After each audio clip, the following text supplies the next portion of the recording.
के धुन मिल जाती है, माँ से वो तो चुरवा जाती है, माँ से वो तो चुरवा जाती है।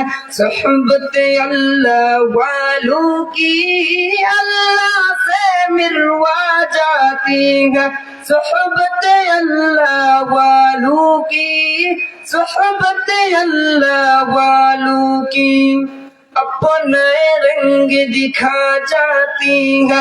सोहबत अल्लाह वालों की अल्लाह से मिलवा जाती है, सोहबत अल्लाह वालों की, सोहबत अल्लाह वालों की।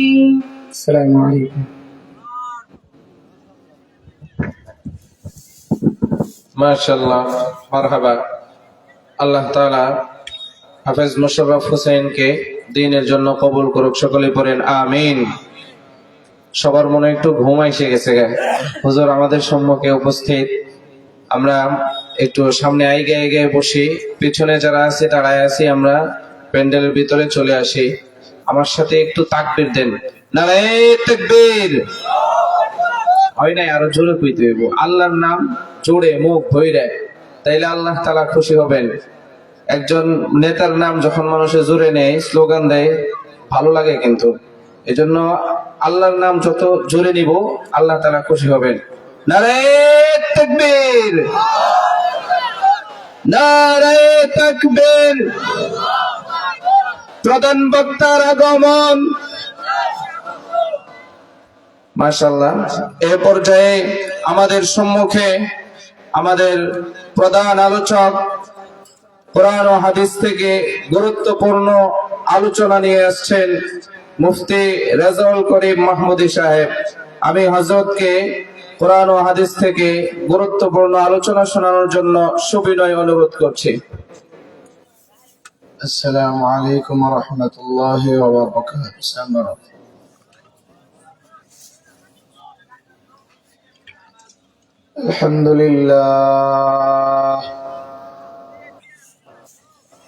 আলহামদুলিল্লাহি ওয়া কাফা ওয়া সালামুন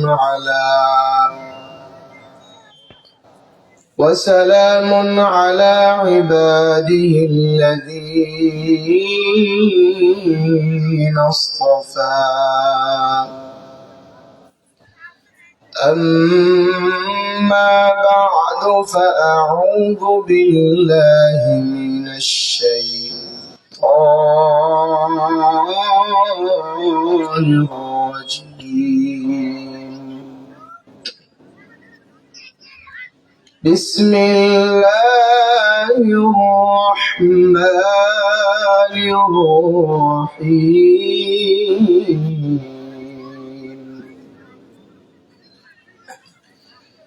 يرفع الله الذين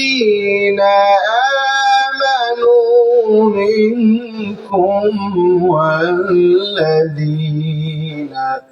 أوتوا العلم درجات،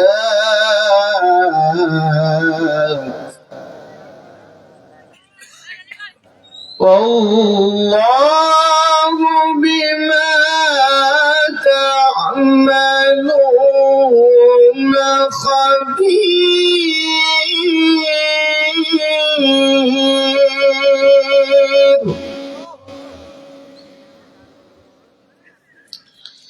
وقال النبي صلى الله عليه وسلم: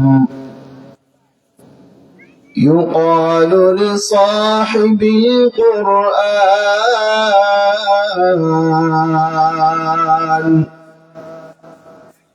اقرأ وابتغ ورتل كما كنت ترتل في الدنيا، فإن منزلك عند آخر آية تقرأها. صدق الله المولانا العظيم، وصدق رسوله النبي الكريم ونحن على ذلك من الشاهدين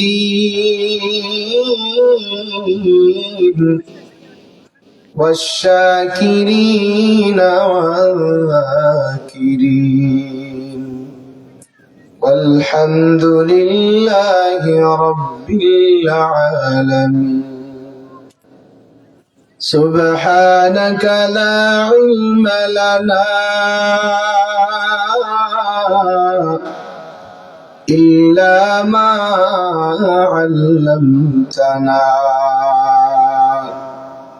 إنك أنت العليم الحكيم تکبیر میں کلمہ میں نمازوں میں اذان میں تکبیر میں کلمہ میں نمازوں میں اذان میں اے نام الہی سے ملا نام محمد اے نام الہی سے ملا نام محمد فرماتے ہیں آدم کو مجھے خلد تیری میں لکھا ہوا تو باپ ملا نام محمد لکھا ہوا تو باپ ملا نام محمد الحمد لمن قدر خيرا وخبالا والشكر لمن صور حسنا وجمالا لا ضد ولا ند ولا حد لمولاه الآن كما كان ولم يلق زوالا الآن كما كان ولم يلق زوالا لا إله إلا الله لا إله إلا الله لا إله إلا الله لا إله إلا الله لا إله إلا الله لا إله إلا الله لا إله إلا الله بقال بزا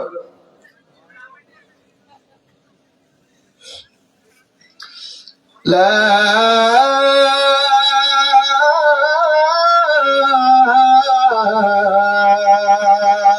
إله إلا الله محمد رسول الله صلى الله عليه وسلم الحمد لله মাদ্রাসা তালিম ও কুরআন মহিলা মাদ্রাসার দশম বার্ষিকী ইসলামী মহাসম্মেলনের আজকের প্রধান অতিথি জনাব প্রফেসর মোহাম্মদ তাজউদ্দিন সাহেব আজকের মাহফিলের উপস্থিত সম্মানিত সভাপতি উপস্থিত আছেন বিশেষ বক্তা এবং প্রধান বক্তা আমন্ত্রিত মেহমানবৃন্দ আমন্ত্রিত উলামায়ে কেরাম উপস্থিত আছেন সম্মুখপানে সমবেত দিন দরদি ইসলাম দরদি মুমিন মুসলমান ভাইরা পর্দার আড়ালের মা ও বোনেরা আল্লাহ পাকের দরবারে শুকরিয়া আদায় করি যে আল্লাহ পাক রব্বুল আলামিন আমাদেরকে দুনিয়াবি ফিতনা ফাসাদ থেকে ফারেক করে মায়া করে মোহাব্বত করে ভালোবেসে কুরআন ও হাদিসের আলোকে এতক্ষণ পর্যন্ত গুরুত্বপূর্ণ আলোচনা শুনতেছিলেন আমি আপনাদের সামনে বসেছি অল্প সময় কিছু কথা বলার জন্য। মোহতারাম হাজিরিন, দূর থেকে আসছি, আসলে মহাব্বতের দাওয়াত দিয়েছে। মাইকের যে অবস্থা, এরকম লাগায় কতক্ষণ কথা বললেন তো। মাইক ম্যান এই যে একটা লাগাইছে কম দামি একটা মাইক্রোফোন, মাইক্রোফোন তো 1 হাত দূর থেকে কথা দেন, 1200, 1300, 1500 টাকার মাইক্রোফোন। কি বলবো বলেন? ভোকালও বোঝে না, যারা বসে তার মূর্তি কিছু ভোকাল বাড়ান তাও বোঝে না। এইখানে জোরে গলার স্পিড দিয়া, শরীরে শক্তি দিয়া কথা বলতে হবে, তাহলে আপনাদের এখানেই গলা শেষ, বুঝছেন না? যাই হোক, আমরা দোয়া করতে থাকি আল্লাহ পাক যেন আমাদেরকে কিছু কথা বলার এবং শোনার তৌফিক দান করেন। বলুন আমিন। যতক্ষণ বলবো লাগাই বলবো, আপনাদের ডিস্টার্ব হইলেও মনে কষ্ট নিয়েন, ঠিক আছে তো? আর এই সামনে এত ফাঁকা জায়গা রাখছেন, দেখতে তো খারাপ দেখা যায়। ফাঁকা জায়গা পুরা করবেন, কি বলেন? করবেন? পিছনে আগে আছেন, মনে হয় যে কোনো সময় সুবিধা যাওয়ার। হ্যাঁ, এই জন্য মনে হয় পিছনের দিকে আগে আছেন। একটু সামনে আসেন, আপনাদের আমার দেখতে সুবিধা হয়, কথা বলতে সুবিধা। এই তো মাশাআল্লাহ, এই উঠেন উঠেন, পিছনে যারা আছেন উঠেন উঠেন, একটু সহযোগিতা করেন।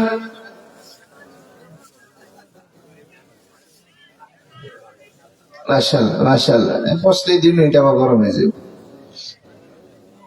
প্রিয় উপস্থিতি, আমি আপনাদের সম্মুখে সূরাতুল মুজাদালার 11 নম্বর আয়াতের শেষ দিকের অংশ তিলাওয়াত করেছি। রাসূলের হাদিসের বাণী থেকে একটি হাদিসের বাণী তিলাওয়াত করেছি। আয়াত এবং হাদিসকে সামনে রেখে গুরুত্বপূর্ণ বিষয়, আজকের বিষয় হলো আলেমের মর্যাদা, আলেমের সম্মান। আয়াত এবং হাদিসের মূল বিষয়বস্তু কি? আলেমের কথা বলতে হবে, আলেমের সম্মান, আলেমের মর্যাদা। মনোযোগ সহকারে শুনতে হবে। আল্লাহ তাআলা আমাদেরকে মর্যাদা দেওয়ার ঘোষণা দিয়েছেন, আল্লাহ সম্মান দেওয়ার ঘোষণা দিয়েছেন। সূরাতুল মুলকের মধ্যে, সূরাতুল মুজাদালার 11 নম্বর আয়াতের মধ্যে আল্লাহ পাক সম্মান দেওয়ার জন্য ঘোষণা দিয়েছেন 2টা গুণের মাধ্যমে। কয়টা গুণ? একটু কথা বলতে হবে। কয়টা গুণ? সবকিছু ঠান্ডায় পোতায় গেছে, আপনারাও পোতায় গেছেন নাকি? একটু গলায় আওয়াজ করতে হবে। সম্মান দেওয়ার গুণ কয়টা? সম্মান পাওয়ার গুণ কয়টা? 2টা। 1 নাম্বার ঈমান, 1 নাম্বার কি? 2 নাম্বার ইলম। ঈমান, ইলম। এই আয়াতের মধ্যে আল্লাহ পাক 2টা গুণের কথা বলেছেন। একটার নাম হলো ঈমান, আর একটার নাম হলো ইলম। এই 2টা গুণ যার মাঝে পাওয়া যাবে, আল্লাহ পাক তাকে সম্মান বাড়ায় দেওয়ার ঘোষণা করেছেন। এই সাউন্ডকে বাড়ান। বুঝো না কি জন্য তোমরা এখানে বসে? কে এটার মালিক? কি তুমি? লোক কই? অপারেটর কই? দুজনে একজনও বুঝে না, বসে রয়েছে। চিন্তা করা যাবে।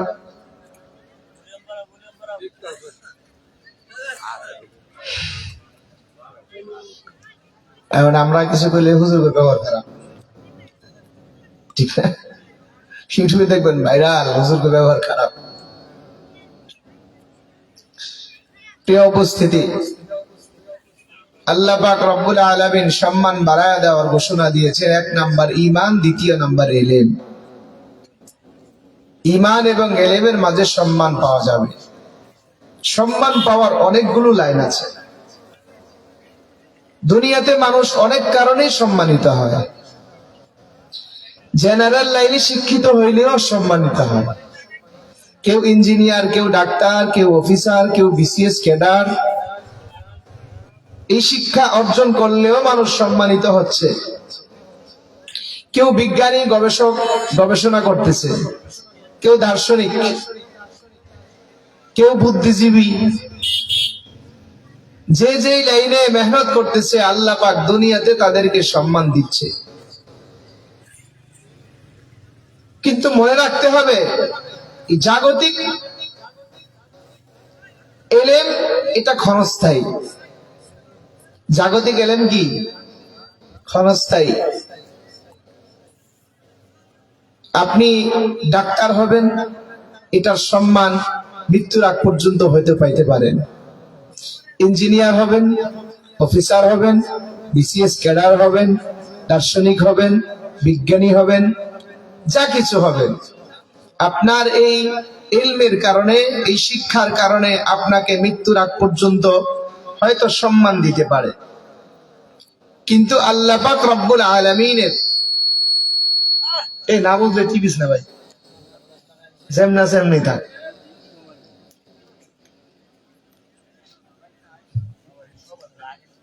মুহতারাম হাজিরিন,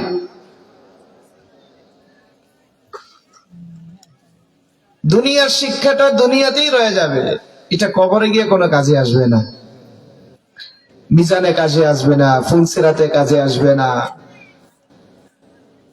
এই দুনিয়ার শিক্ষা দুনিয়ার লাইনে আমাকে আপনাকে হয়তো উপকার করতে পারে, আবার কারোটা নাও করতে পারে। অনেক শিক্ষিত দেখেছি রিক্সা চালাইতে, চায়ের দোকানদারি করতে, ঢাকা বিভিন্ন জায়গাতে গলিতে চায়ের দোকানদারি করে, মাস্টার্স পাস। তাহলে তার শিক্ষাও তাকে সম্মান দিতে পারে না। এখন আবার এটারও কমাই দিচ্ছে। এই ভাই, এটা লোককে ডাকো। আরে এরা মেশিন চালায় কে? তুমি? ওই বক্তা বুঝে না, কি করবো? হ্যাঁ, তোমার সাউন্ড এমন কে? এখন বক্তাকে দূর দিতেছ, এখন বক্তা দূর দিয়ে দিতেছ। তুমি সাউন্ড বাড়ার কথা বাদে আগের বক্তারা কিছু বলছে না, আগের বক্তারা ভালো দেখে কিছু করে, তোরা গাড়ি ধরে থাপড় দিল কথা বলে। আবার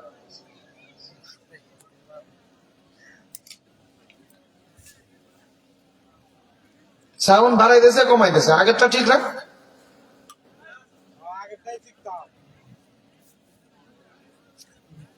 কি বলবো বলেন, কথা কি বলবো?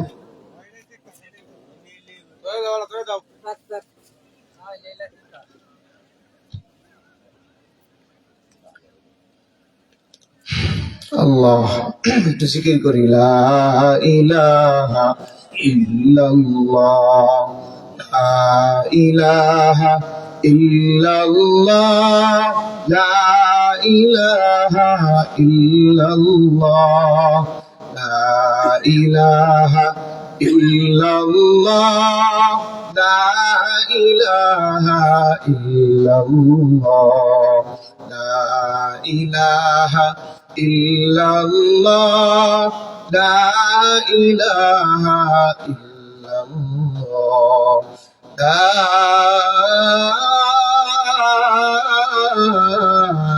ইলাহা ইল্লাল্লাহ, মুহাম্মাদুর রাসূলুল্লাহ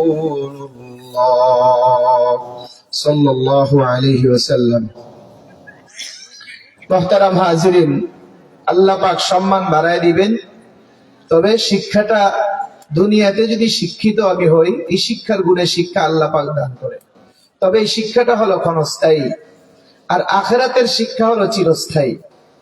আখিরাতের শিক্ষা কি? আখিরাতের শিক্ষা হলো ধর্মীয় শিক্ষা। আখিরাতের শিক্ষা হলো কোরআনের শিক্ষা, হাদিসের শিক্ষা। যে ব্যক্তি এই শিক্ষায় শিক্ষিত হবে, আল্লাহ পাক তাকে মর্যাদা বাড়ায় দেওয়ার ঘোষণা আল্লাহ দিয়েছেন। মুহতারাম হাজিরিন, আল্লাহ তাআলা মর্যাদা বাড়ায় দেওয়ার ঘোষণা দুইটা গুণ বর্ণনা করেছেন। একটার নাম ঈমান, একটার নাম কি? ঈমান। ঈমান যার মাঝে আছে, আল্লাহ তাকে সম্মান বাড়ায় দিবেন। ঈমান কাকে বলে? আল্লাহকে দেখি না, নবী দেখি নাই, নবীকে বিশ্বাস করা, ফেরেশতাকে বিশ্বাস করা, কবরের আযাব বিশ্বাস করা, জান্নাত জাহান্নাম বিশ্বাস করা, আল্লাহর পক্ষ থেকে সমস্ত ভালো মন্দ সবকিছু হয়, এগুলো বিশ্বাস করা, এগুলোর নাম হলো ঈমান। ঈমানকে ঠিক করতে হবে। প্রিয় উপস্থিতি, ঈমানের প্রায় ৭৭-এর উপরে শাখা আছে। সর্বোৎকৃষ্ট ঈমান এই কথাকে বলে, জবান দিয়ে এই কথা বলা, মান ক্বালা লা ইলাহা ইল্লাল্লাহ, মান ক্বালা লা ইলাহা ইল্লাল্লাহ দাখালাল জান্নাহ।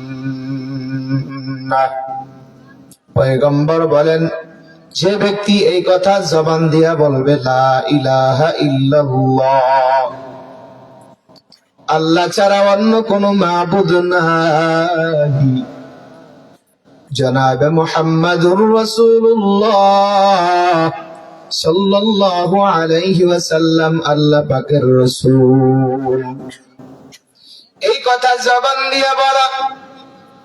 এ মুসলমান, কোন ব্যক্তি যদি লা ইলাহা ইল্লাল্লাহ বলে, পয়গম্বর বলে সে জান্নাতে প্রবেশ করবে। সুবহানাল্লাহ বলেন না। যে ব্যক্তি লা ইলাহা ইল্লাল্লাহ পড়বে, পয়গম্বর বলে সে জান্নাতে প্রবেশ করবে।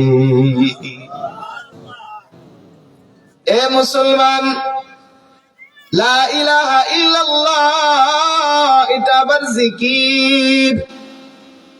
আফজলুল যিকরি লা ইলাহা ইল্লাল্লাহ, সবচেয়ে উত্তম জিকির হলো লা ইলাহা ইল্লাল্লাহ বলা। আফজলুদ দুআই আলহামদুলিল্লাহ, সবচেয়ে উত্তম দোয়া হলো আলহামদুলিল্লাহ পড়া। এ মুসলমান, কোন ব্যক্তি যদি লা ইলাহা ইল্লাল্লাহ পড়ে, হাদিসে আসছে আল্লাহ পাক তার পিছনে সব গুনাহ মাফ করে দিবে। সুবহানাল্লাহ। ও মুসলমান, আল্লাহ পাক রব্বুল আলামিন যদি ঈমান ঠিক করে, আমল ঠিক করে, কোন ব্যক্তি যদি আমলকে মজবুত করে, আল্লাহ পাক রব্বুল আলামিন তাকে জান্নাতের উঁচু মাকাম দান করার ঘোষণা দিয়েছে। অন্য আয়াতের মধ্যে বলেন, ইন্নামাল মুমিনুনা আল্লাযীনা ইযা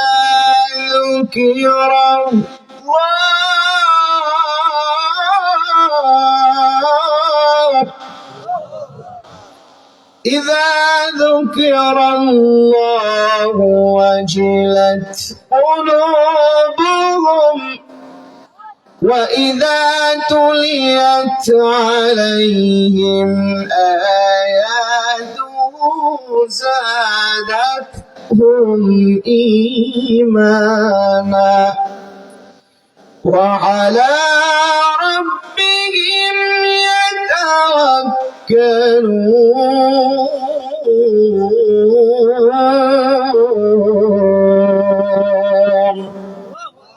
আল্লাহ পাক রব্বুল আলামিন বলেন, নিশ্চয়ই তারা মুমিন যারা জিকির বেশি বেশি করে। সুবহানাল্লাহ কয় না? নিশ্চয়ই তারা মুমিন যারা জিকির করে। যখন তাদের সামনে জিকির করে, তাদের অন্তরের মধ্যে নাড়া ওঠে, তাদের অন্তরের মধ্যে অন্তরটা কেঁপে ওঠে। ওয়াজিলাত কুলুবুহুম, তাদের অন্তরের মধ্যে কম্পন তৈরি হয়, তাদের অন্তরের মধ্যে আল্লাহর মহব্বত, ইশকে, মারিফত তৈরি হয়। এই আল্লাহ পাকের বান্দা, যদি কোনো ব্যক্তি এইভাবে জিকিরের মাধ্যমে নিজের মজা নিয়ে নিয়ে অন্তরের ভিতরে জিকির করে, وَإِذَا تُلِيَتْ عَلَيْهِمْ آيَاتُهُ زَادَتْهُمْ ঈমানা। দ্বিতীয় নাম্বার হলো, কোরআন তেলাওয়াত করলে তাদের ঈমান বেড়ে যায়। وعلى ربهم يتوكلون। আর যে ব্যক্তি আল্লাহর পাকের উপরে তাওয়াক্কুল করে, এই তিনটা গুণ এখানে বলা হয়েছে। পরের আয়াতের মধ্যে আরো দুইটা গুণ বলেছেন। আল্লাহ পাক বলেন, আল্লাযীনা ইউকিমুনাস সালাতা ওয়া মিম্মা রাযাকনাহুম ইউনফিকুন। যে ব্যক্তি নামাজ আদায় করে এবং দান সদকা করে, আল্লাহ বলেন তাদের জন্য তিনটা পুরস্কার। এই পাঁচটা গুণে গুণান্বিত হইলে, কয়টা পুরস্কার? পাঁচটা গুণে গুণান্বিত হইলে তিনটা পুরস্কার। লাহুম দারাজাতুন ইনদা রাব্বিহিম ওয়া মাগফিরাতুন ওয়া রিজকুন কারীম। আল্লাহ বলেন, এক নাম্বার হলো তাদের রবের কাছে আল্লাহ মর্যাদা বাড়ায় দিবে এবং তাদেরকে মাফ করে দিবে।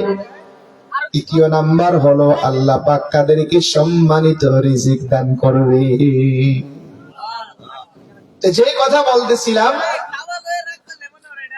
যে ব্যক্তি জিকির করে, আল্লাহ পাক পাঁচটা গুণের মধ্যে একটা গুণ রেখেছে জিকির। এই জিকির করলে আল্লাহ পাক তাকে তিনটা পুরস্কৃত করবেন। এক নাম্বার হলো রবের কাছে সম্মান বাড়ায় দিবে। তৃতীয় নাম্বার হলো মাগফিরাত দান করবে। তৃতীয় নাম্বার হলো আল্লাহ পাক তাকে সম্মানের রিজিক দান করবে। এই জন্য আমাদের ঈমান ঠিক করতে হলে এই কালিমা লাগবে।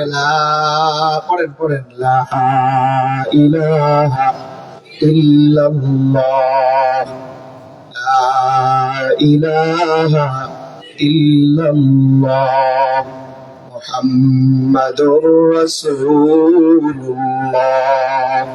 সাল্লাল্লাহু আলাইহি ওয়াসাল্লাম।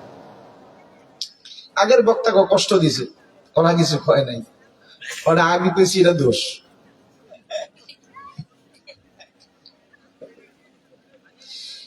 এ মুসলমান, আল্লাহ পাক রব্বুল আলামিন সম্মান বাড়ায় দেওয়ার ঘোষণা করেছেন। ঈমান যদি ঠিক করা হয়, এক নাম্বার ঈমানের কথা বলেছেন। ঈমান মানে আল্লাহকে বিশ্বাস করা, নবী বিশ্বাস করা, সবকিছুকে বিশ্বাস করা। ঈমানের আরেকটা উল্টা কাজ আছে, আরেকটা কথা আছে, আরেকটা সংজ্ঞা আছে। ঈমানের উল্টা হলো কুফর, ঈমানের উল্টা হলো শিরিক। ঈমানের উল্টা কি? কথা কানা, ঈমানের উল্টাটা কি? শিরিক, কুফরি। আমাদের সমাজের মধ্যে শিরিক করে কি করে না? যারা কয় না, করে কি করে না? খেয়াল করে, আগে ঈমান শিখি, তারপরে ইলম শিখি। তো ঈমানের একটা উল্টা আছে, এটার নাম শিরিক অথবা কুফর। আমাদের সমাজের মধ্যে শিরিকও আছে, কুফরিও আছে। শিরিক তিন প্রকার। শিরিক কয় প্রকার? শিরিক বিল ইতিকাদ, বিশ্বাসের শিরিক। শিরিক বিল আকওয়াল, কথার শিরিক। শিরিক বিল আফআল, কাজের শিরিক। ইতিকাদের শিরিক মানে, বিশ্বাসের শিরিক মানে, এর কথার ব্যাখ্যা কি? এই কথার ব্যাখ্যা হলো এই বিশ্বাস করা যে আমার রব সন্তান দেয়, আবার আমার পীর বাবাও দেয়। অনেকে দেখা যায় সন্তান হয় না বিদায় পীর বাবার কাছে যায়। কার কাছে যায়? কথা কয় না, কার কাছে যায়? মাজারে যায়, দরবারে যায়, উরুষে যায়, পীর বাবার কাছে যায় সন্তানের জন্য। তো একদিকে বাবার কাছে চাইলো, মাজারে চাইলো, আবার অপর দিকে আল্লাহর কাছেও চাইলো। এটাকে শিরিক বলা হয়। এটাকে কি বলা হয়? শিরিক। অর্থাৎ আল্লাহর সাথে সমকক্ষ কাউকে বানানো, অথচ আল্লাহর সমকক্ষ কেউ না। আল্লাহর সমকক্ষ, সমপরিমাণ কেউ হতে পারে না। মুহতারাম হাজিরিন, এটাকে বলা হয় শিরিক বিল ইতিকাদ, বিশ্বাসের শিরিক। আমরা আবার বিশ্বাস করি কারো সন্তান না হইলে সন্তানের জন্য যায়, কারো সম্পদের দরকার হইলে পীর বাবার কাছে গিয়ে সম্পদ চায়। বাবা আমারে বড় লোক বানায় দাও। ইলেকশন আসলে অনেকে দেখা যায় পীরের দরবারে যায়, যায় কি যায় না? আরে কথা কয় না, যায় কি যায় না? এগুলো হলো শিরক, বিশ্বাসের শিরিক। বাবা সম্মান দিতে পারে না, দুনিয়ার কোন মানুষ ইজ্জত দিতে পারে না। ইজ্জত দেওয়ার, সম্মান দেওয়ার মালিক কে? وَتُعِزُّ مَن تَشَاءُ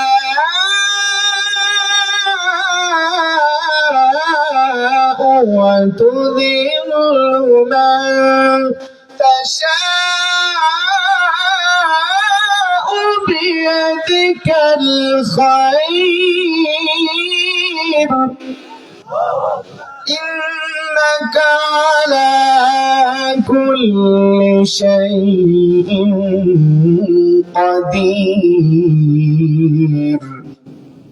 আল্লাহ বলেন সম্মান দেওয়ার মালিক আল্লাহ, বেইজ্জত করার মালিক আল্লাহ।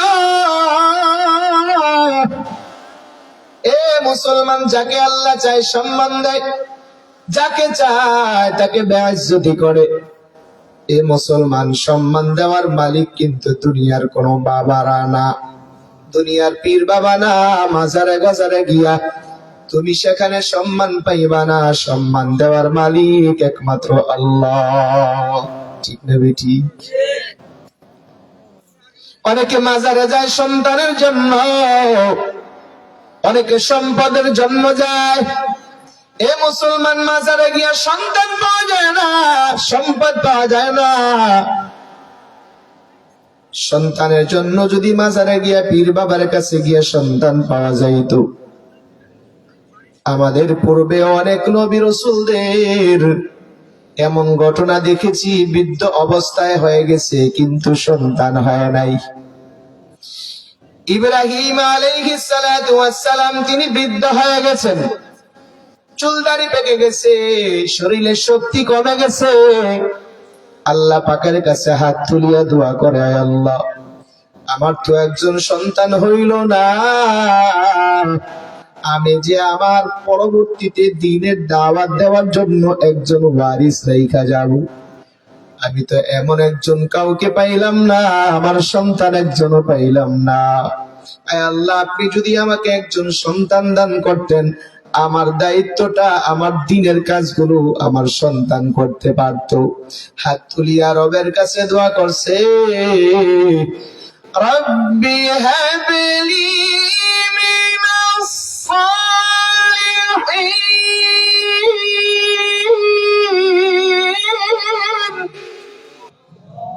আয় আল্লাহ, আপনি আমাকে নেককার সন্তান দান করেন। ইব্রাহিম আলাইহিস সালাতু ওয়াস সালাম আল্লাহ পাকের কাছে হাত তুলিয়া দোয়া করছে, আল্লাহ আপনি আমাকে সন্তান দান করেন, নেককার সন্তান দান করেন। ইব্রাহিম পয়গম্বর, ওই সময় তো সবচেয়ে বড় মাজার ছিল বাবা আদম সফিউল্লাহ, তার মাজার ছিল, শীশ আলাইহিস সালামের মাজার ছিল, নূহ আলাইহিস সালামের মাজার ছিল। এ মুসলমান, ওই মাজারের মধ্যে গিয়া তো ইব্রাহিম আলাইহিস সালাম সন্তান চায় নাই, শীশ আলাইহিস সালামের কবরের পাশে গিয়া সন্তান চায় নাই, বাবা আদম সফিউল্লাহ তার কবরের পাশে গিয়াও সন্তান চায় নাই। সন্তান চাইছে একমাত্র কার কাছে? আওয়াজ করে বলে। এ মুসলমান, সন্তান যদি পীর বাবা দেওয়ার উসিলা হইতো, তাহলে খেয়াল করেন, অনেকে বলে পীর বাবা সন্তান দেয় না, উসিলা। পীর বাবার উসিলা বানাইতে হবে। পীর বাবা উসিলা ছাড়া কি আল্লাহ সন্তান দেয় না? আরে কথা বলে না। এ মুসলমান, সন্তানের মালিক যদি পীর বাবা হইতো, প্রত্যেকটা পীর বাবার হাজার হাজার সন্তান থাকতো, কারণ এত মালিক গোটা হয়ে গেছে। এতে একটা দুইটা নিয়ে সন্তুষ্ট থাকতো না, এত হাজার হাজার তার সন্তান থাকতো। কথা কয় না? পীর বাবা যদি সম্পদ দিত, তাহলে তো পীর বাবা সম্পদ দেওয়ার মালিক হইলে তো প্রত্যেকটা পীর বাবা দেশের প্রাইম মিনিস্টার হইতো। কথা কয় না? ঠিক না ঠিক? সম্পদের অভাব হইতো না। তো উল্টাতেই দেখা যায়, আপনার থেকে ভক্তদের থেকে 10 টাকা, 20 টাকা, 50 টাকা, 100 টাকা, 1000, 2000, 5000 নেয়। তো সম্পদ তো আর নিচ্ছে, সম্পদ দিবে কিভাবে? এই জন্য সম্পদ দেওয়ার মালিক কে? জবান করে বলেন কে? সন্তান দেওয়ার মালিক কে? ইজ্জত দেওয়ার মালিক কে? এই সমস্ত ভণ্ডদের পিছনে ঘুরে ঈমানকে নষ্ট করবেন না। অযথায় সময় নষ্ট না করে, অনেক ভণ্ডরা আছে বলে কি, কয় আমাদের কাছে মুরিদ হইলে নামাজ রোজা লাগে না। মানে ও জান্নাতের সার্টিফিকেট, জান্নাতের লিস্ট দিছে, লিস্ট, এর কাছে যে যাবে জান্নাতে চলে যাবে। অথচ এই গ্যারান্টি আমার আপনার নবীও দিতে পারে নাই। নবীর সবচেয়ে বড় কাছের 10 বছরের খাদেম হযরত আনাস রাদিয়াল্লাহু আনহু, তিনি একদিন আল্লাহর নবীকে বলেন, ইয়া রাসূলুল্লাহ, আমি আপনার সাথে দুনিয়াতে খেদমত করলাম 10 বছর, আমি আপনার সাথে জান্নাতেও কাছাকাছি থাকতে চাই। হযরত আনাস বলেন 10 বছরের খাদেম আল্লাহর নবীকে বলতেছেন। আল্লাহর নবী বলে, তুমি যদি আমার সাথে জান্নাতে যাইতে চাও তাহলে এখন থেকে ফরজ তো পড়োই, ফরজের পাশাপাশি নফল ইবাদত বাড়ায় দাও, নফল নামাজ বাড়ায় দাও। আরে সুবহানাল্লাহ কয়েন, সুবহানাল্লাহ কইলে কি লস? কয় টাকা লস হয়? লাভ হয়? কয় টাকা? বুখারীর শেষ হাদিসে আসছে কি জানেন? বুখারীর শেষ হাদিস, কালিমাতানে হাবিবাতানে ইলার রহমান সাকিলাতা খফিফাতান আলাল লিসান সাকিলাতান ফিল মিজান সুবহানাল্লাহি ওয়া বিহামদিহি সুবহানাল্লাহিল আযীম। পয়গম্বর বলেন, রবের কাছে 2টা কালিমা বড় পছন্দের, একটা কালিমা, 2টা কালিমা বড় পছন্দের। এটা জবানে উচ্চারণ করা বড় সহজ, জবানে উচ্চারণ করা হালকা সহজ, আর এটা মিজানের পাল্লায় যদি তুলে ধরা হয় তাহলে মিজানের পাল্লায় তুলে দেওয়ার কারণে এটা মিজানের পাল্লা ভারী হয়ে যায়। ওই 2টা তাসবিহ কি? 2টা তাসবিহ হলো সুবহানাল্লাহি ওয়া বিহামদিহি সুবহানাল্লাহিল আযীম। পড়েন না একবার, পড়েন সুবহানাল্লাহি ওয়া বিহামদিহি সুবহানাল্লাহিল আযীম। এ মুসলমান, এটা যদি পড়ে, তাসবিহ পড়ার দ্বারা, অন্য হাদিসে এসেছে সুবহানাল্লাহ বললে, আলহামদুলিল্লাহ বললে, তামলাউল মিজান মা বাইনাস সামাওয়াতি ওয়াল আরদ, আসমান এবং জমিনের মাঝখানে যত জায়গা আছে সব জায়গা নেকি দ্বারা পরিপূর্ণ হয়ে যায়। তো সুবহানাল্লাহ পড়বেন ইনশাআল্লাহ, পড়বেন তো? জিকির বেশি বেশি করলে আল্লাহ খুশি হয়। এজন্য আল্লাহ তাআলা জিকিরের ব্যাপারে বলছেন, জিকির করবা তো বেশি বেশি জিকির করো, যিকরান কাসীরা, বেশি বেশি জিকির করো। ইয়া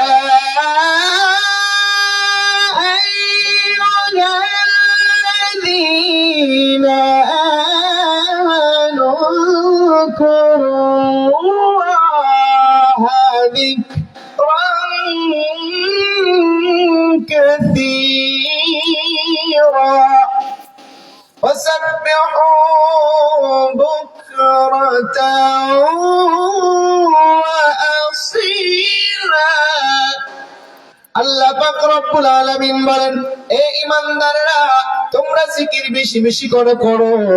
জিকির বেশি বেশি করার জন্য আল্লাহ পাক রব্বুল আলামিন আমাদেরকে বলেছেন মুসলমান। আল্লাহ পাক রব্বুল আলামিন নামাজ বেশি বেশি করার জন্য বলে নাই, কারণ নামাজের একটা লিমিট আছে। নামাজ 5 ওয়াক্তের জায়গায় 6 ওয়াক্ত পড়া যায় না। নামাজ 3 রাকাতের জায়গায় 4 রাকাত পড়লে হবে না।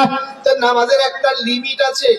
রমজানের রোজা 1 মাস, এর বাহিরে রমজানের রোজা নাই। জীবনে হজ একবার ফরজ, বাকিগুলো সব নফল। এ মুসলমান, যাকাত শর্ত সাপেক্ষে বছরে একবার।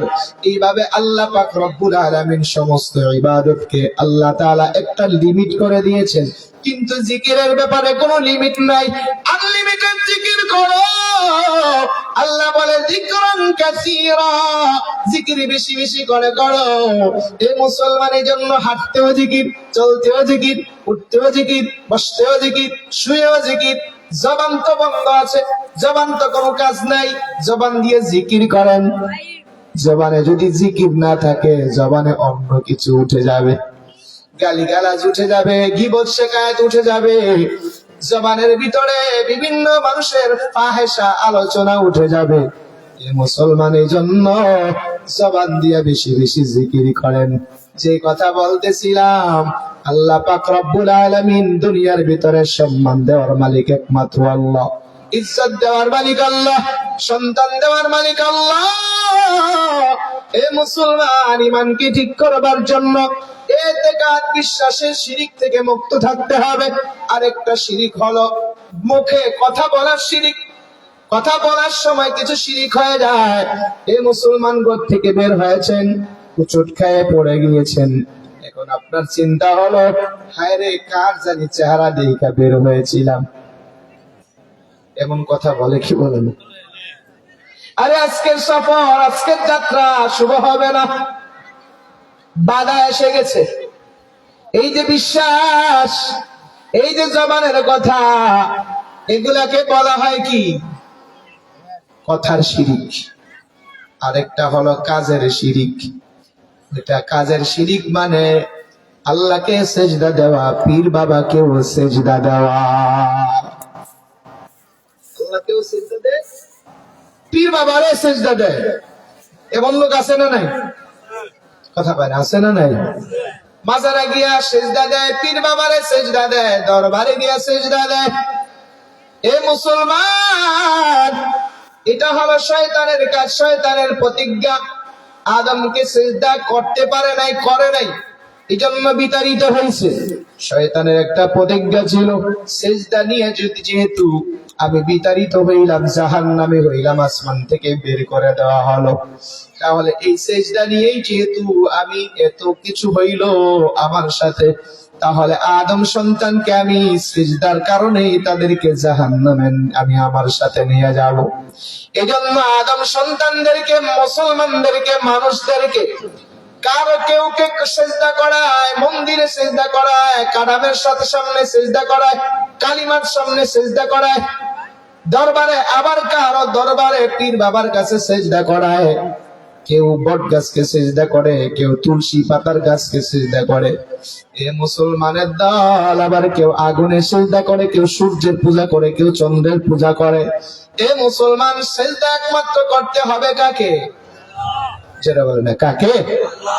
আল্লাহ বলেছে, লা তাসজুদু লিশ-শামসি ওয়ালাল কামারি ওয়াসজুদু লিল্লাহ।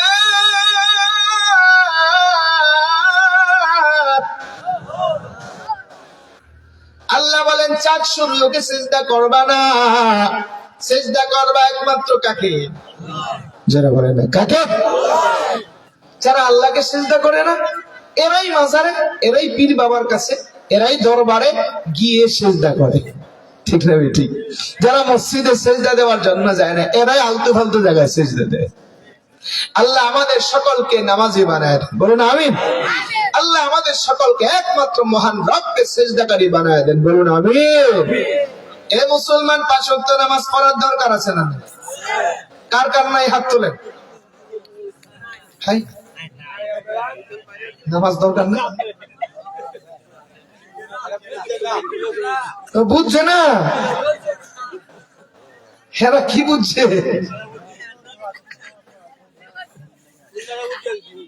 বুঝছো না কি লাগে? হ্যাঁ,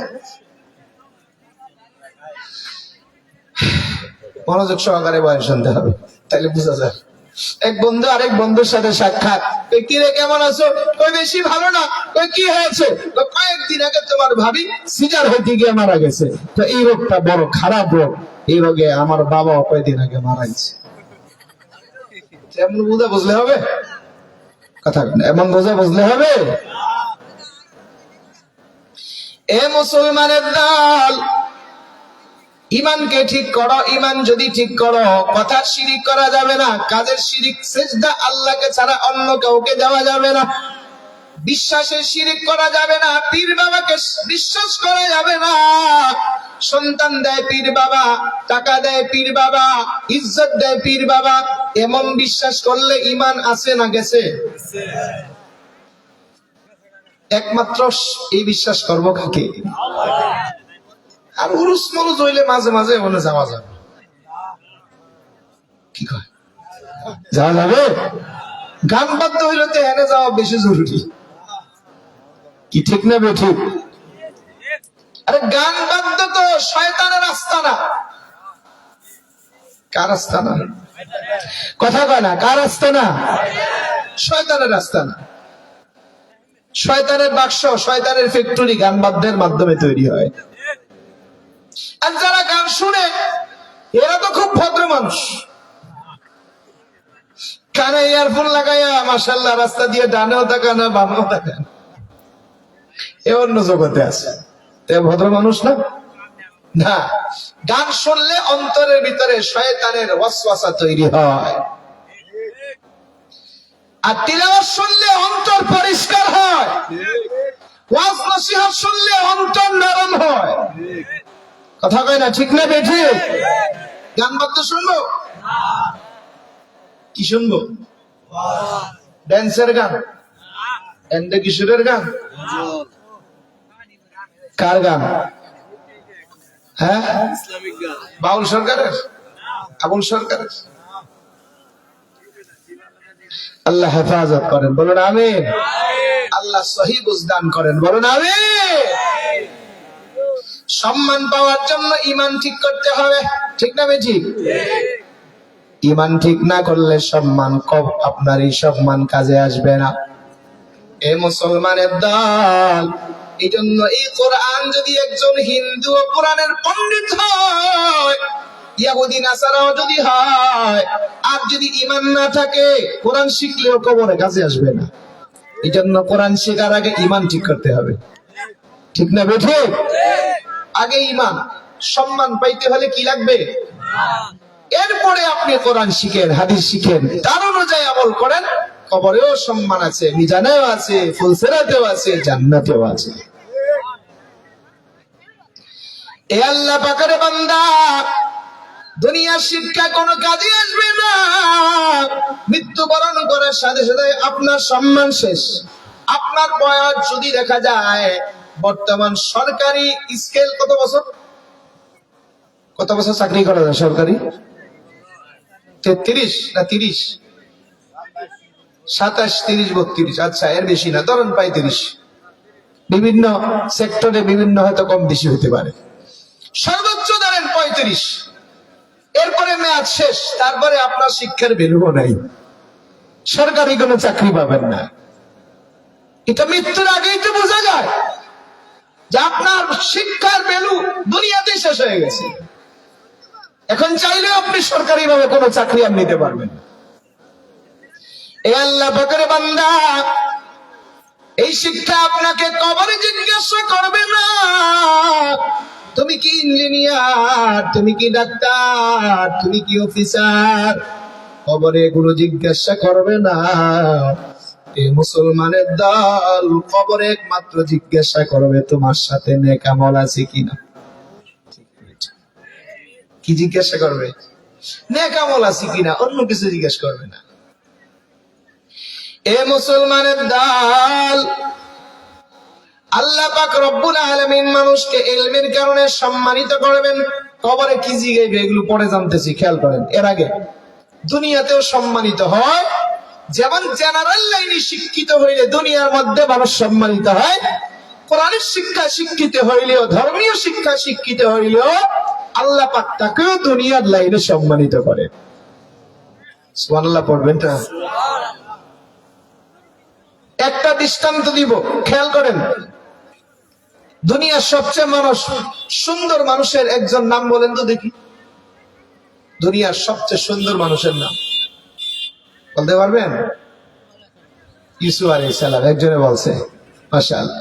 পৃথিবীর অর্ধেক সুন্দর দিয়া এই নবীকে আল্লাহ বানাইছেন, পৃথিবীর অর্ধেক সুন্দর।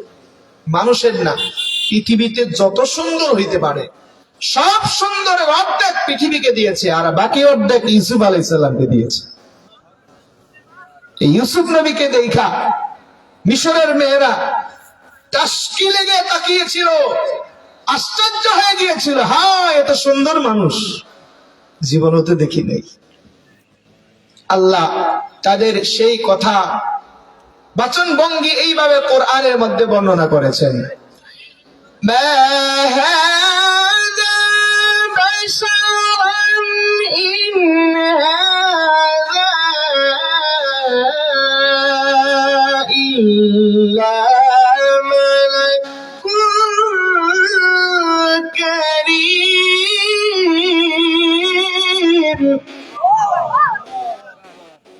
আল্লাহ বলেন, মিশরের মেয়েরা বলেছিল এটা কেমন মানুষ, এটা মানুষ হইতে পারে না, আসমানের ফেরেশতা,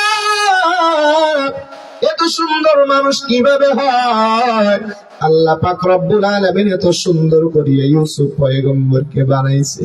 এই মুসলমানের দল ইউসুফ আলাইহিস সালাতু ওয়াস সালাম এত সুন্দর হওয়ার কারণে এই সুন্দরটাকে সম্মান দেয় নাই, মর্যাদা দেয় নাই। সুন্দরটাকে কোথায় নিয়ে গেছে? এই সুন্দর হওয়ার কারণে তার বাবা তাকে মহাব্বত করতো, ভালোবাসতো।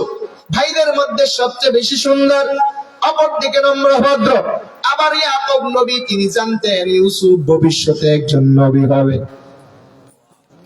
এটা জানার কারণে বাবা বেশি মহাব্বত করতো, ভালোবাসতো। অন্য অন্য বাকি 10 ভাই মিলে তারা ষড়যন্ত্র করলো, আমার বাবা আমাদেরকে তেমন ভালোবাসে না, কাছাকাছি রাখে না, ইউসুফকে বেশি ভালোবাসে। এই জন্য ইউসুফকে কোনো কিছু একটা করতে হবে। কি করবা? বাবার থেকে বলিয়া খেলাধুলার নাম দিয়া তাকে কূপের ভিতরে নিক্ষেপ করব, অথবা হত্যা করে ফেলবো। ইউসুফ পয়গম্বরকে সিদ্ধান্ত নিয়ে শেষ পর্যন্ত কূপের ভিতরে নিক্ষেপ করেছে, কূপের ভিতরে ফালায় রেখে চলে গেছে। হে মুসলমান, এই কূপ থেকে আল্লাহ পাক রব্বুল আলামিন ইউসুফ পয়গম্বরকে আল্লাহ পাক উত্তোলন করেছেন, হেফাজত করেছেন, উঠায় নিয়ে আসছে। মিশরের বণিকেরা এই দিক দিয়ে যাচ্ছিল, পানির জন্য যখন কূপের ভিতরে বালতি ফেলে দিয়েছে, আল্লাহ পাক ইউসুফ পয়গম্বরকে বলছেন, ইউসুফ তুমি এখন এই পানির বালতির ভিতরে উঠা বসো, তোমাকে মিশরের বণিকরা মিশরের বাজারে তোমাকে নিয়ে যাবে। বালতির উপরে উঠেছে, বালককে দেখতে পারতায় টেনে উঠাইয়া উপরে দেখে তো সুন্দর। এটা নিঃসন্দেহে আশ্চর্য কোনো মানুষ হইতে পারে। এত সুন্দর বালককে যদি বাজারে বিক্রি করা হয়, মোটা অঙ্কের টাকা পাওয়া যাবে। এটা চিন্তা হলো কাদের চিন্তা? ওই যে ব্যবসায়ী যারা ছিল, বণিকদের চিন্তা। উঠায় নিয়ে মিশরের বাজারে বিক্রি করার জন্য উঠাইছে। হাজার হাজার মানুষের ভিড়, কার থেকে বেশি টাকা দিবে? এত সুন্দর মানুষ, পৃথিবীর সবচেয়ে অর্ধেক সুন্দর মানুষের ভিড় জমে গেছে এত সুন্দর বালক দেখা। ওই সময় মিশরের আজিজও আসছে বাজার থেকে গোলাম কিনা নিয়ে যাওয়ার জন্য। আগেরকার যুগে বাজারে মানুষ বেচা কিনি হইত, কাজের লোক কিনা নিয়ে যেত। মিশরের আজিজও আসছে, আইসা দেখে মাশাআল্লাহ এত সুন্দর, এত সুন্দর বালক, সব সরাইয়া দিয়া ইউসুফ আলাইহিস সালামকে মিশরের আজিজ বাদশাহী কিনা নিয়ে গেছে। কত টাকা কিনছে? আল্লাহ কোরআনে ওই টাকার বর্ণনা দিয়েছেন, বলবো? وَشَرَوْهُ بِثَمَنٍ بَخْسٍ دَرَاهِمَ مَعْدُودَةٍ وَكَانُوا فِيهِ مِنَ الزَّاهِدِينَ।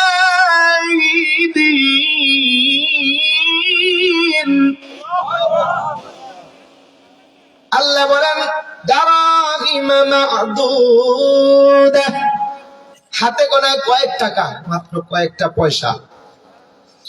মুফাসসিরিনে কেরাম তাফসীরে লিখেছেন এই আয়াতের ব্যাখ্যায় 10 থেকে 15টা পয়সা। কয়টা পয়সা? 10 থেকে 15টা দিরহাম, 10-15 টাকা পয়সা। মুহতারাম হাজিরিন, বেশি টাকা? কথা বলেন না, বেশি টাকা? এই টাকা দিয়ে কিনে নাকি নিয়ে গেছে, তাও মিশরের আজিজ বাদশা। তাইলে ইউসুফ আলাইহিস সালাম এত সুন্দর হওয়ার পরেও মাত্র 10-15 দিরহাম বিক্রি হইল, তো বোঝা গেল তার সুন্দর তাকে সম্মান দিতে পারে নাই। এ মুসলমানের একটা বুঝতে পারলাম, সুন্দর দিয়া সম্মানিত হওয়া যায় না। বেশিরভাগ সুন্দর মানুষ দেখবেন বেশি ভেজালে পড়ে থাকে, বেশি অশান্তিতে থাকে। ওই বেশি সুন্দর মাইয়া ভেজালও বেশি, ঠিক না? ঠিক। হ্যাঁ, দাম্পত্য জীবনে শান্তি নাই, শান্তি থাকো কি করে? কারণ এর বেশি সুন্দর হওয়ার কারণে এর পিছনে একটাই তো ঘুরে না, 10টাই ঘুরে।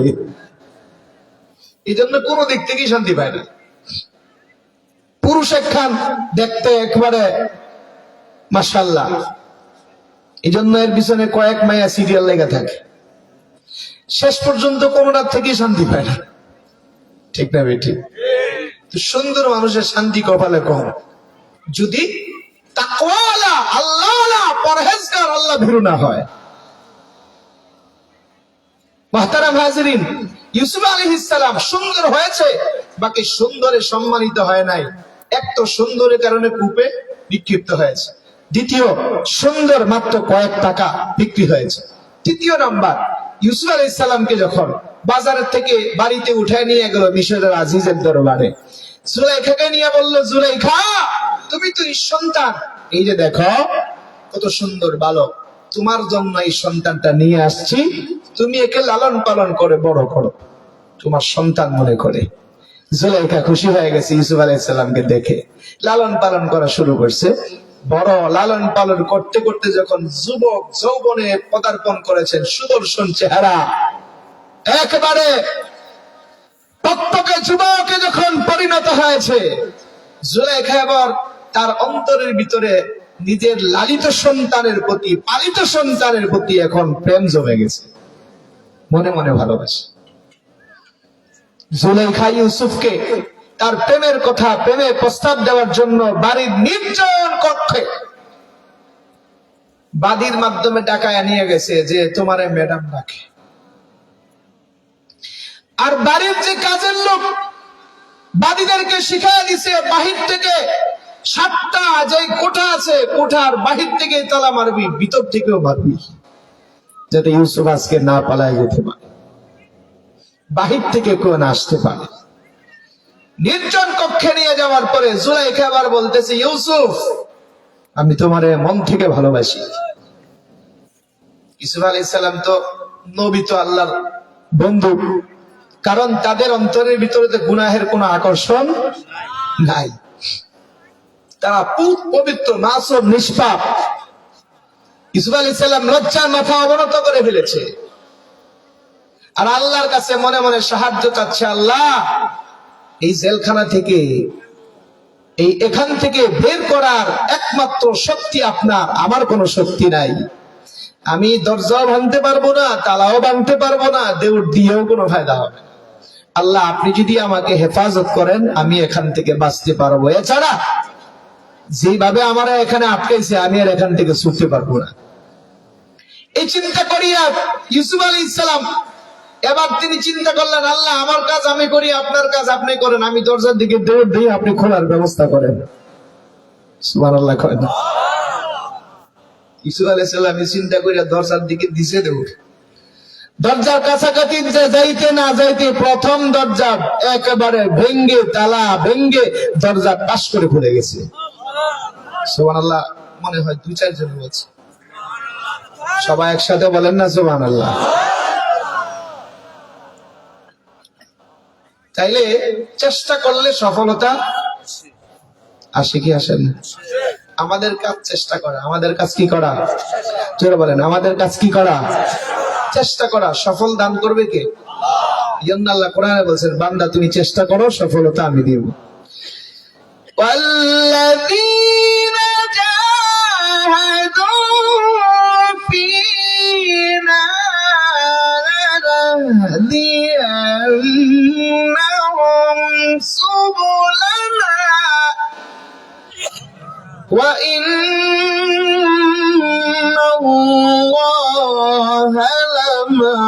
المحسنين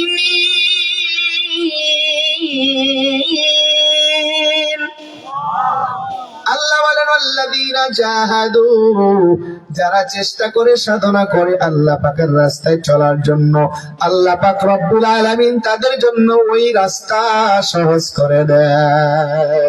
আল্লাহু আকবার। এজন্য আমাদের কাজ কি করা? চেষ্টা করা। আমাদের কাজ কি করা? আরে জোরে বলেন, কি করা? তো চেষ্টার সফলতা দানকারী কে? মুহতারাম হাজিরিন, গুনাহ থেকে বাঁচার চেষ্টা করার কাজ আমার, আর এখান থেকে মুক্ত করা, গুনাহ থেকে বাঁচার দায়িত্ব কার? এজন্য আল্লাহ বলেছেন, আল্লাহ তাআলা কোরআনে কারীমের মধ্যে বর্ণনা করেছেন, বান্দা আমাদের কাজ তুমি গুনাহ থেকে বাঁচার খালি চেষ্টা করো, আমি তোমাকে সাহায্য করব। ওয়া ইম্মা ইয়াযগন্নাকা মিনাশ শাইতানি নাযগুন ফাস্তাইয বিল্লাহ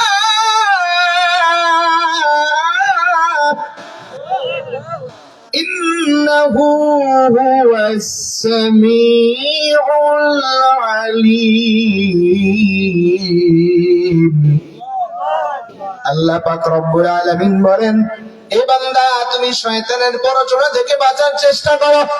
যখন শয়তান অন্তরের ভিতরে আমাদেরকে প্ররোচনা দিবে, আমাদেরকে গুনাহের কথা বলবে, যে মেসেজ পাঠা বান্ধবীর কাছে, ফোন দে বান্ধবীর কাছে, গুনাহের জন্য এবার তুই ওইদিকে যা, যাত্রায় যা, বিভিন্ন উরুসের মধ্যে যা, গানের অনুষ্ঠানের মধ্যে যা, টিভি দেখতে যা, চায়ের দোকানে যা, পিরিতের আলাপ করতে যা, উমুককে মারতে যা, নামাজ পড়তে যাইস না।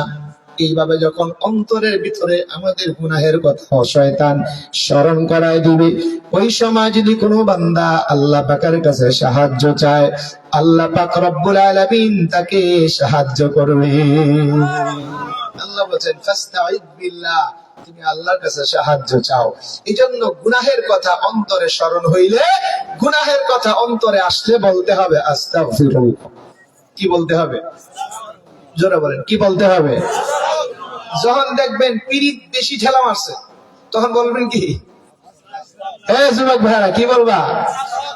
আস্তাগফিরুল্লাহ, আস্তাগফিরুল্লাহ, আস্তাগফিরুল্লাহ। দেখবা গুনাহের স্পিরিট কন্ট্রোলে চলে আসছে। আল্লাহ আমাদেরকে এই আমলটা করার তৌফিক দান করে, বলেন না আমিন। শয়তানকে দূর করবার আমল আছে। শয়তান আল্লাহ পাকের কাছে যখন ওই আদম আলাইহিস সালামকে সিজদা না দিয়া বিতাড়িত হইছে, আল্লাহর কাছে তখন সে তিনটা পাওয়ার চাইছিল। আল্লাহ, কিয়ামতের আগ পর্যন্ত হায়াত দিবা, আর আদম সন্তানদেরকে ওয়াসওয়াসা দেওয়ার ক্ষমতা দিবা, তাদের রগে রগে ঢোকার ক্ষমতা দিবা। আল্লাহ বলছে, তুই এই পাওয়ার দিয়ে আমার আদমদেরকে, আমার বান্দাদেরকে ওয়াসওয়াসা দিয়ে জাহান্নামে বানাবি, তবে হ্যাঁ, আমার বান্দাদের আরেকটা সুপ্রিম পাওয়ার দোয়া শিক্ষা দিব, যে দোয়া শিক্ষা দিলে তোর এই সমস্ত ভণ্ডামি কোনো কাজে আসবে না। এটা কি? লা হাওলা, বলেন, ওয়ালা কুওয়াতা ইল্লা বিল্লাহ। তাহলে যখন অন্তরের ভিতরে গুনাহের কথা মনে যাবে, গুনাহ করতে মনে চাইতেছে, খুব ভালো লাগতেছে, গুনাহ তৃপ্তি সহ গুনাহ হচ্ছে, এরকম যদি মনের ভিতরে আসে, আর সাথে সাথে যদি বলতে পারেন লা হাওলা ওয়ালা কুওয়াতা ইল্লা বিল্লাহ, লা হাওলা ওয়ালা কুওয়াতা ইল্লা বিল্লাহ, অথবা আস্তাগফিরুল্লাহ, আস্তাগফিরুল্লাহ, অথবা নাউযু বিল্লাহ, নাউযু বিল্লাহ, অথবা লা ইলাহা ইল্লাল্লাহ, লা ইলাহা ইল্লাল্লাহ, এভাবে যদি আল্লাহকে ডাকতে থাকেন, তো আল্লাহ পাক আপনার অন্তরের ভিতরে সুকুন দান করবে, আল্লাহ সাহায্য করবে, শয়তান পালায় যাবে। এই জন্য গুনাহ থেকে বাঁচার জন্য আমলগুলো করবো তো ইনশাআল্লাহ। আল্লাহ আমাদেরকে বোঝার তৌফিক দান করে। ইউসুফ তো নবী, আল্লাহর পয়গম্বর, গুনাহ করার কোনো ক্ষমতাই আল্লাহ পাক দান করে নাই তাদেরকে।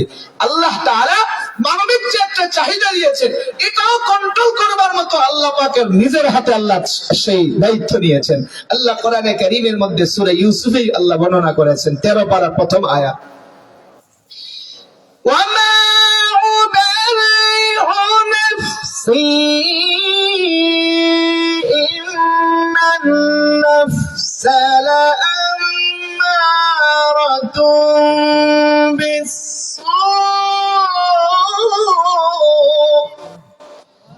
بالسوء